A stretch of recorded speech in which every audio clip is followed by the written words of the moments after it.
Has anyone measured the 4 dimensions of the subconscious mind? It might be a good trick, if you could do it.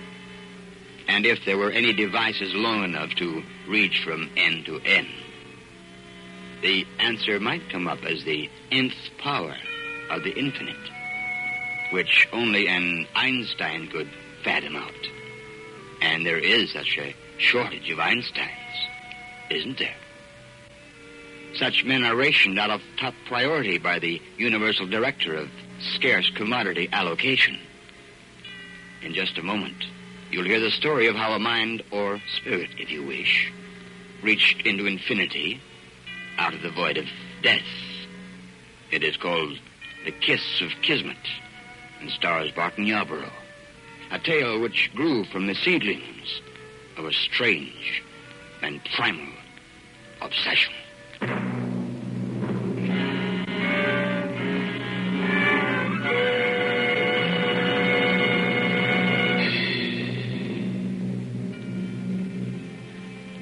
The name India suggests many things, doesn't it? The Taj Mahal in the moonlight, the funeral ghats burning along the banks of the Ganges, Kipling's Kim, steaming jungles, Indian fakirs performing the impossible, the great king cobra, deadly in its hooded wrath, striped tigers stalking through the banyan grove, and elephants bedecked with jeweled trappings and a gold-encrusted howdah bearing some fabulous Maharaja. Oh, yes, and the monsoon. But let me give you another picture of India, a place called Kardong Pass, which lies north of the ancient city of Leh. Elevation, 18,000 feet, where even in midsummer, the snow lies thick along the Karavani Trail.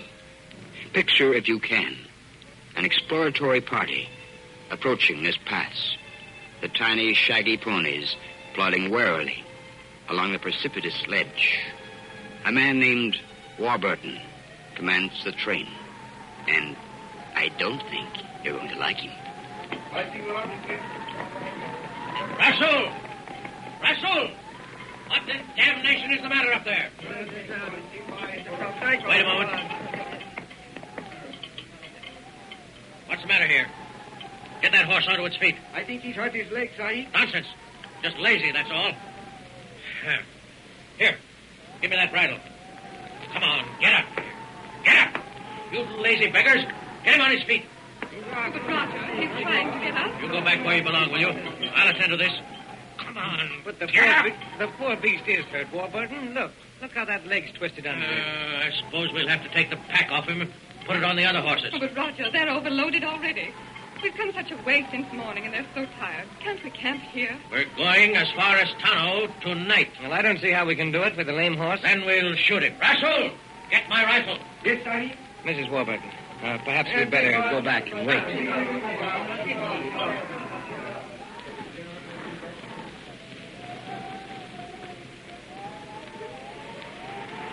Look how the color of the peaks have changed in the sunset. I wonder how many sunsets they have seen since the world began. They must be very old and very wise, these mountains. What if they could talk and tell us what they know? The very secret of life itself. I've heard that they can impart their knowledge to those fitted to receive it. Clyde. Yes? You love me, don't you? What? Why, We're out of the world somehow up here. We don't have to lie and dissemble anymore. We don't have to act according to its petty deceits. We're beyond all that. Clyde, I love you. Grace, you... Do you love me? Oh, yes. Yes, I do. Oh, but I can't tell you that. I don't dare. I'd be a cad. I'd be a coward. Those are only words, Clyde. Little hypocritical words with which we make a chain to bind ourselves. You aren't a cad. You know you aren't. You're fine and strong. Oh, I want you to be strong. I want you to be strong enough to break your chains and my chains and take me away. You mean away from Roger? Yes. Oh, I think the mountains have imparted to me some of their knowledge. The knowledge that we have a right to be happy. That our lives are our own. I've never realized it before. I've only thought what I was told to think and done what I was told to do. But now... Oh, but you can't be in earnest. Oh, but I am. I'm dreadfully in earnest. Clyde, you're not afraid, are you? No, not for myself. I don't matter. But you do. You matter more than anything in the world. Oh, you can't do it. You couldn't face a scandal. You couldn't stay here. You couldn't go back to England. We wouldn't have to. We could go to America. No one would know us. No one would ever find out. And we could be so happy there. Oh, yes. Yes, we could. Roger will be returning to Srinagar soon. We'll wait till he goes. Then we'll leave. We can catch a boat. No, that won't do. We've got to be honest in this thing.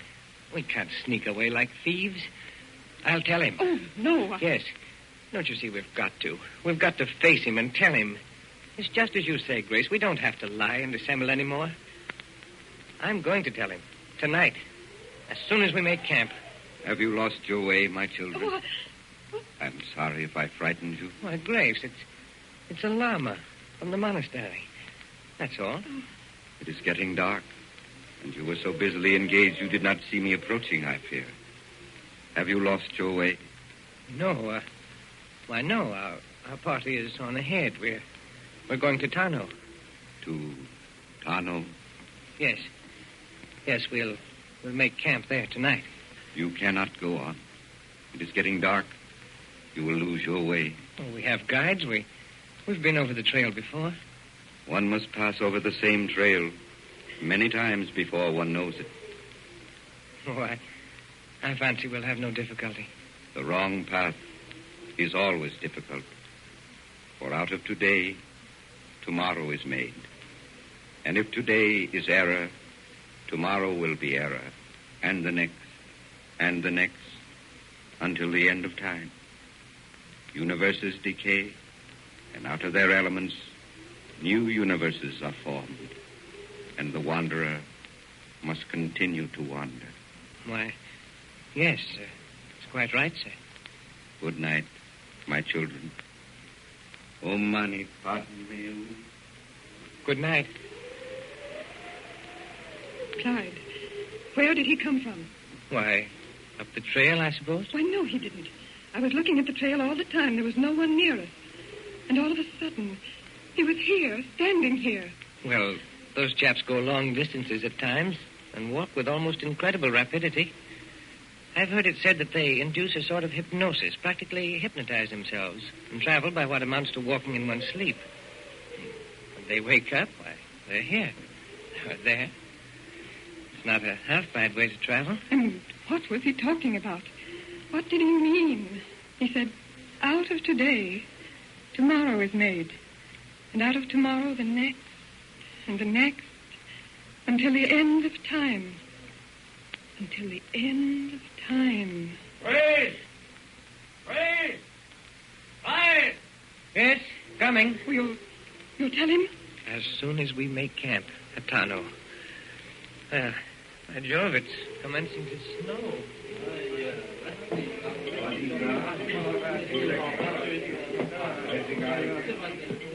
Where in damnation have you been?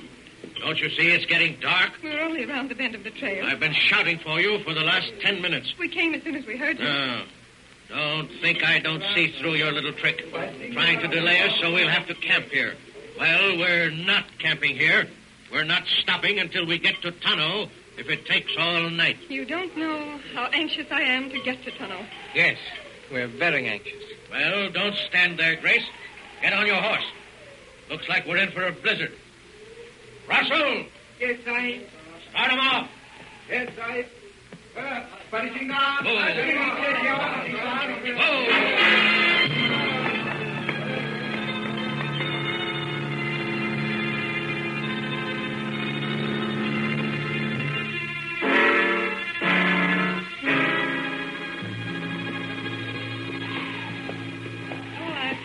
I can't go on any further. We've got to go on. We've got to reach Tano. Everything depends on that. The rest of our lives. I know. Where is he now? Up at the head of the column with Rasul.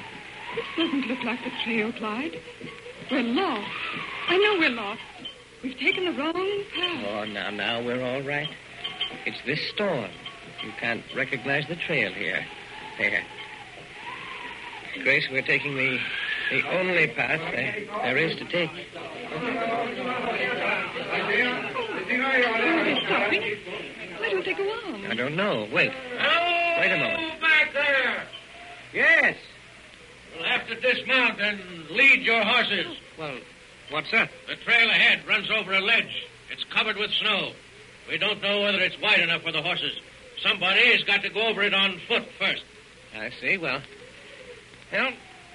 I'll go. Oh, no. Clyde. Oh, you better let Rasul do it. This wind's blowing a gale. Might not be much of a ledge there. Oh, well, let's have a look at it anyway. Wait. There, wait. I'm coming too.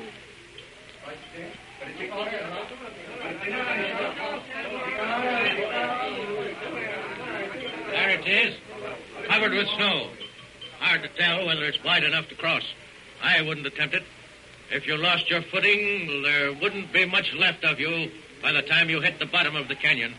Oh, yes, but there'll be no danger if I keep close to the inside edge. Oh, Clyde, you mustn't.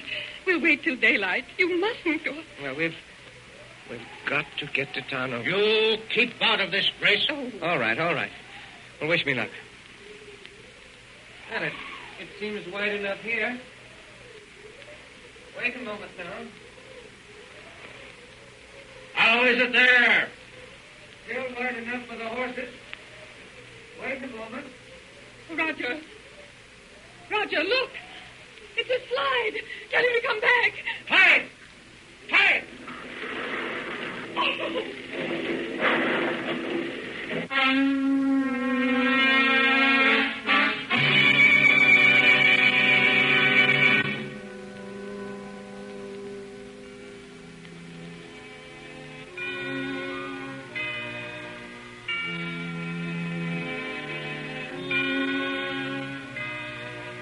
The rains had come and gone, and the heat lay across India in a muffling torpor. In the home of Sab and Mem Sab Warburton, the punkah fans were waving in the humid air. The Mem Sab was escaping from herself at the moment in the notes of some lost melody. Warburton was, in his insufferable way, acting as host to a house guest. That sort of thing might go in England, but not here in India. I say, care for a spot of brandy? Why, don't mind if I do. If you'll pardon me, I'll get it. I don't trust the servants with the key.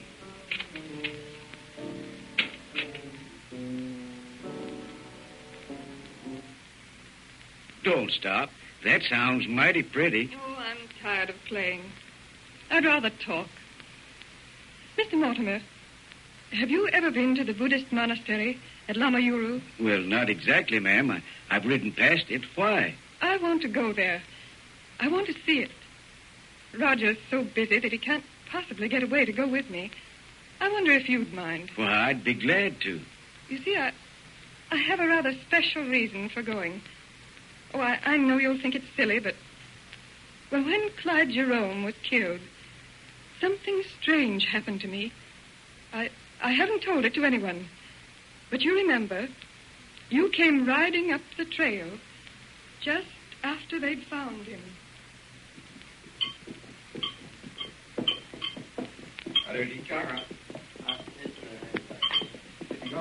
I say, hello there. Wait a minute, Jack. Whoa. Wonder if you could give us a little help. We've had rather a nasty accident up ahead.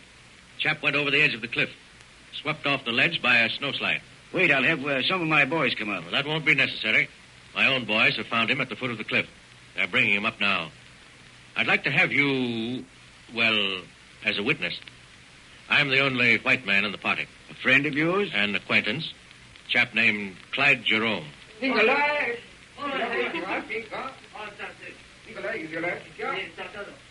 Hurry! Hurry, can't you? We are, hurry, Sahib. The trail up the cliff is slippery. Here, let me have a hold of that rope. Get him under the arms there while I hang on to this rope. I have it, Sahib. Clyde! Clyde! Oh, Clyde! You'd better get back. Oh, no, I want to see him. I want to see him. If I was you, ma'am. Oh, I've got to. Oh, Clyde. Oh. She's fainted.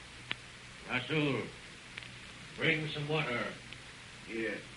You take her over there.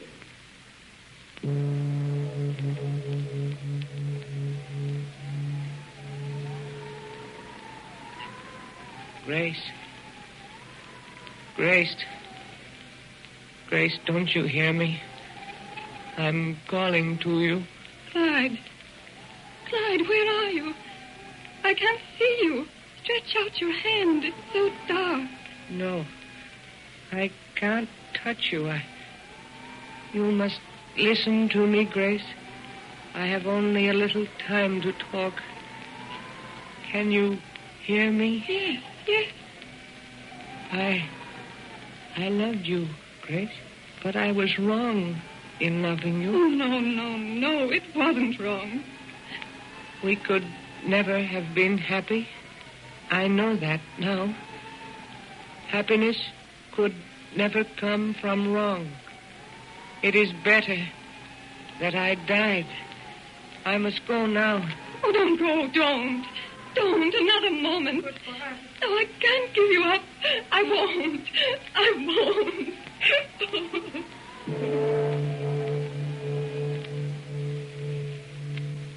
Now, a woman might faint and come out of it, believing that she had talked to a dead man. There is nothing particularly unusual about that. And, of course, there was no question that Clyde Jerome was dead. As I say, it was some months after the accident that Mrs. Warburton went to the Buddhist monastery at Lamayuru. It was late afternoon, the time of the ceremony. Om Mani Padme Hum.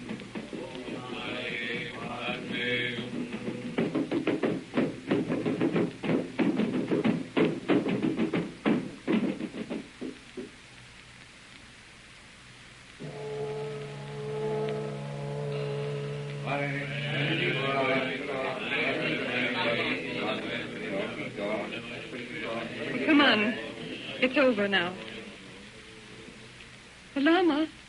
Yes, Mimsab Warburton. Well, how did you know I'm... We sent for you. But I don't understand. I received no message from anyone. When the proper time had run its course, we sent for you. And you came. And you are from a faraway country, Sahib. And you will return there soon. Why, yes, I'm going back next... Say, how, That is well. For what you will hear today is best not repeated in this country. You will come this way, Mimsab.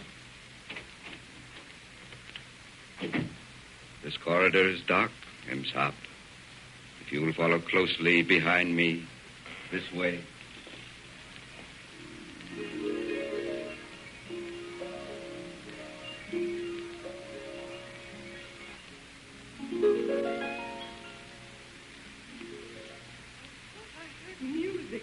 That was the echo of yourself, Mimsab. Wait here in the chapel. I will send Brother Sharfa to you. He will be here in a moment. Mr. Mortimer, did you hear that music? Why, no. I didn't hear anything. Oh, I wish we hadn't come. Why did you come anyway? Oh, I don't know. All of a sudden, I wanted to come here. But it's so dark and quiet. And that music, I never heard anything like it before. I am Brother Sharfa. Yes. Oh, yes. Memsab, you are at war with your life. You wish to change that which cannot be changed. For today is made of yesterday, and yesterday cannot be altered. I don't understand. What do you mean? You were in love with a man, and now... Now, he is dead. Now he is in another phase, another plane of existence. He must live out his life on that plane, as he lived it out here. And you must live out your life here. But why? Why do you tell me this? Because you refuse to let him go. You refuse to let him live out his life in another plane. You refuse to give him up. And because of that refusal, he is handicapped. You must let him go. You must put him out of your mind, out of your thoughts. Oh, I could never do that. It's all I have. If he asked you to release him. What do you mean? He's in his grave. And if I could bring him back from his grave? Oh, why do you talk like that? You're only tormenting me. He is dead. You have not answered my question, Mem Saab. If he should come and show himself to you, show himself as an appeal to you for his release, then would you believe? Would you? Oh, yes, if you could bring him out of the grave. If you could prove to me that he wants me to forget. Oh, then I would believe. Then I would give him up. Grace. Oh, that voice. Grace. Oh, no, you're trying to trick me. A trick of the voice, that's all, a trick. Grace. Grace, look at me. Oh, Clyde! Clyde! Oh.